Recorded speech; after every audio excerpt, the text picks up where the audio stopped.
নমস্কাৰ আপুনি আপোনালোকৰ বাবে এখনো হৈছে পাৰ্পল কালাৰত পদ্মিনী কটনৰ গেৰো ছিংগল চাদৰ হ'ব। ইয়াৰো গেৰোটো খুব ধুনীয়াকৈ কৰি দিয়া হৈছে। এইটো থাকিব গেৰোটো। এখন আপোনালোকে ল'ব পাৰিব 1350 ৰুপিছত ধুনীয়াকৈ ল'ব পাৰিব। ভাল লাগিলে স্ক্ৰীনশ্বট লৈ থ'ব পাৰে।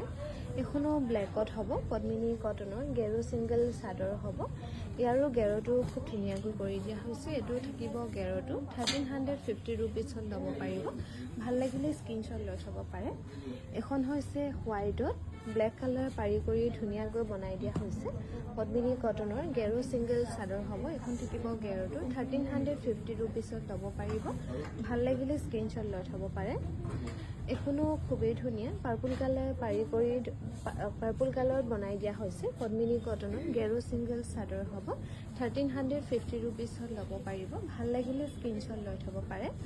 আৰু এখন থাকিব গ্ৰীণত গেৰো কৰি ধুনীয়াকৈ বনাই দিয়া হৈছে। ইয়াৰ গেৰোটো অৰেঞ্জ আৰু ৰেডত কৰি বনাই দিয়া হৈছে। 1350 ৰুপিছত ল'ব পাৰিব। ভাল লাগিলে স্ক্ৰীনশ্বট লৈ থ'ব পাৰে। এখনো খুবেই ধুনীয়া পিংকত বনাই দিয়া হৈছে। পদ্মিনী কটনৰ গেৰো ছিংগল চাদৰ হ'ব। গেৰোটো খুব ধুনীয়াকৈ কৰি দিয়া হৈছে। এইখনো ল'ব পাৰিব 1350 ৰুপিজ। আৰু এখন থাকিব ব্লেকত গেৰোটো খুব ধুনীয়াকৈ বনাই দিয়া হৈছে। ইয়াৰ গেৰোটো থাকিব এইটো 1350 ৰুপিছত ল'ব পাৰিব।